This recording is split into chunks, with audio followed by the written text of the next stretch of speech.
All right, y'all. Welcome back to Why'd You Buy That? This is the series where I answer the question of why I spend money on sports cards, hard-earned money from my day job. I am not doing this full time. Do not come from a bunch of money. I spend what I earn and put it into cardboard pictures of men. And most people outside the hobby don't understand that, and especially my girlfriend. So this is a series where I try to convince her a little bit of why I liked certain cards and why I felt it was worth it for me to pick it up at a certain value or situation, whatever, and why it still resonates. And if it doesn't, that's great. This is a helpful prioritization method for me to figure out what I need to let go and put towards cards that really do mean something to me. So it's also meant to just connect with other collectors and share the story behind the card. I feel like that's something that I really enjoy hearing from other collectors, whether it's on podcasts, in person, at shows, in the National, on Instagram DMs. I love to hear and the story, posts people put the context in the description, like all that. I just really enjoy hearing about. So that's what this series is about. I'm going to jump into number 6 here, but before I do that, please do like and subscribe. This is really meaningful for me. This is just a little hobby, but I really love finding more collectors and extending my reach into the YouTube hobby community, and hopefully I can bring on some of you. If you're interested, just comment, reach out on Instagram, and I'd love to interview you about why you bought something. So with that being said, let's jump in. I'm going to, yep, okay, great. Wow, that's like the first time that's ever worked so quickly for me. Okay, so the card of the day is this Shohei Ohtani 2024 Topps Chrome Gold Refractor. Looks a little yellow here, but I can assure you it is gold in that 2024 design. This is base Topps Chrome. It is not sapphire, logo fractor. I don't know. There's probably other ones that I don't, cosmic, all the other random, overprinting that they're doing. This is flagship Topps Chrome. And this is the 50 of 50 gold refractor. Now, oops, I can feel the eye roll through the screen. The eBay 1 of 1, this is a serial number. Who cares about that? This is a card. I get it. It is what I debate with this over and over again. Do I really care about this silly serial number? And the short answer is, for now, I really do. Reason being, relatively speaking, there is not another Ohtani card for under 15,000 that I would want the same amount or more, or even really feel all that comfortable in. I didn't spend that much money on this. I spent significantly more than the normal gold refractor goes, more than double. I don't actually know where the latest is. It might even be more than triple at this point. But I did also buy it raw, and I'm talking about PSA 10 prices. Sorry, I was referring to, I plan to spend 2, 3, 4 times PSA 10 prices of gold refractors. So significant premium I paid for the cereal. I don't normally do that. Since I got this card, I do find myself gravitating towards cool cereals. I don't know if that's cognitive dissonance or something, but I made the leap once, and now I find myself wanting to do it elsewhere. And I've got some Jeter 2 of X. You might have seen it in, I think, episode 1. I have a 2 of 10 Jeter. I actually have a 2 of 5 from his anime red refractor. So maybe I'm moving. Maybe I'm changing. I don't know. But as I think about opportunity cost, I don't know. Like, I want an Ohtani in my collection. I don't know that I want to buy his rookie autos, um, or just a random other autograph, which some of his like dynasty stuff is 6 grand for like a playing days or non-rookie autograph patch. It's like five, six, $8,000. Like, it's similar idea to this card in value, but it's just another, like, it's one of the top dynasties. There's going to be hundreds of them in his career, and this is the flagship parallel in the hobby favorite gold refractor or gold color. It is from the season that he created the 50-50 club, 50 home runs and 50 steals. And it's his first Dodgers card, which is when this year he got married, the year he won his first World Series, his second or third MVP. He is like someone I want in my collection.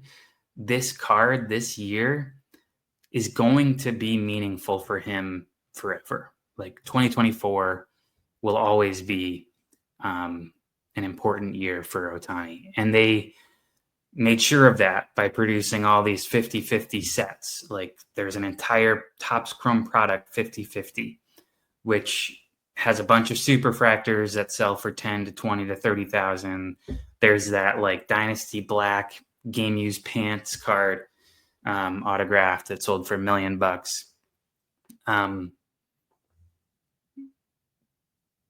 I just don't want to spend that much money on those cards that are not flagship, and like hobby history matters. I think over the long run, people care. They like gravitate towards, they cut out all the noise and they gravitate towards like the essential products, and Topps Chrome is the essential product.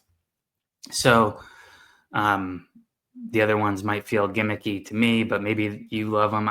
That's what makes, the hobby work. But this, as I sit here, I'm explaining this a lot. Like, maybe I'm too defensive about this card. I don't know. But I do just love this card. I think that, boil this all down, it is a gold refractor. It's 50 out of 50 from his 50-50 season. It's a beautiful card. It's in mint plus condition. I'm just happy to have it.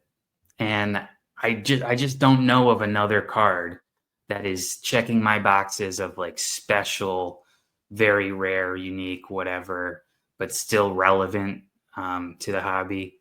Like, I don't want a Leaf auto 1/1. Like, that is not relevant to the hobby. How do you get all of that in a package under $10,000 for Ohtani? I just don't know. I don't know that really exists. And I make that cutoff because, and I'm probably going to be wrong here. Like, maybe his rookie autos just keep going up forever, but it seems really hot.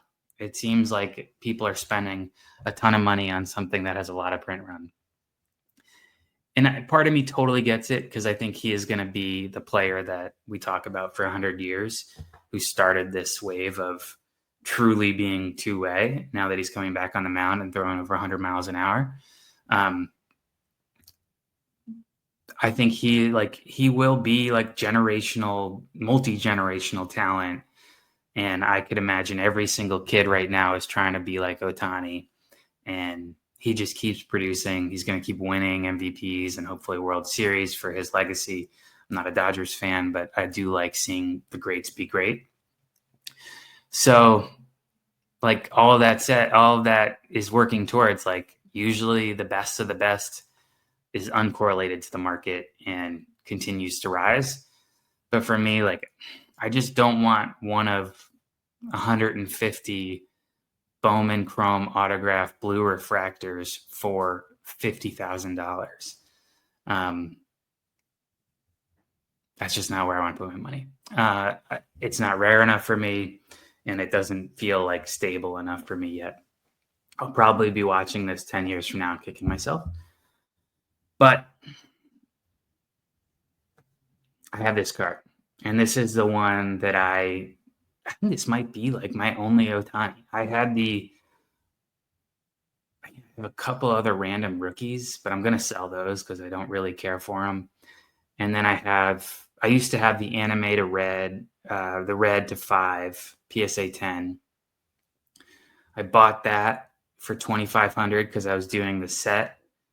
I graded it a 10. I want to do the whole first year Bowman anime in red, which I was able to complete. But then once I completed it, I don't know, I had like a catch and release moment. I was like, I got all these cards. They don't look as good as I thought they did together. Maybe I'll just take advantage of it. So I threw it up on eBay and someone offered me $17,000 and I took it. And then I sold the Judge. I bought that for like $2,000. I sold that for like $6,000. And so I've moved on from the set, but I still have a handful. I have like the Trout to 5. And I have his jersey numbered gold. I do have a 40 of 50 Bowman anime Ohtani gold from 24. But yeah, just like that was my other big Ohtani card, and I just decided to make the money on it and move on. And I guess that effectively bought me this card and a couple others. So I'm really happy with it. I do think this 24 Topps design was one that like they did a really good job on it. And I do love the gold refractor. I guess we should see the back. So this is number 1 in the set, which they usually give to an important player. I love that it references Aaron Judge. So it must have been his 3rd MVP. That's incredible. He ranked 8th in offensive WAR and 11th in pitching WAR in 2023. A top 10 player, basically, on both hitting and pitching. It's just unheard of, obviously. And I hope we get to see more people like him. I think he will inspire both players who want to do it, but then also coaches who say, I guess if there's been someone who can do it, so maybe I can allow my players to do it. I'm just trying to get this to settle, but it doesn't want to work with me. So yeah, that's my Ohtani gold. Thanks for watching. Let me know. I mean, I'm like really curious. Like, what do you think of? I'm really curious. What do you think of this card? Is it silly? Do you hate cereals? Do you think I'm like, I don't know. Should I pick something else? Like, should I sell and get a rookie auto instead? Yeah, I'd be curious to know. And I appreciate you guys watching, liking, subscribing, commenting. That helps me reach more collectors, and that's what I'm excited to do with this content. So I will see you on the next iteration of Why'd You Buy That? See y'all.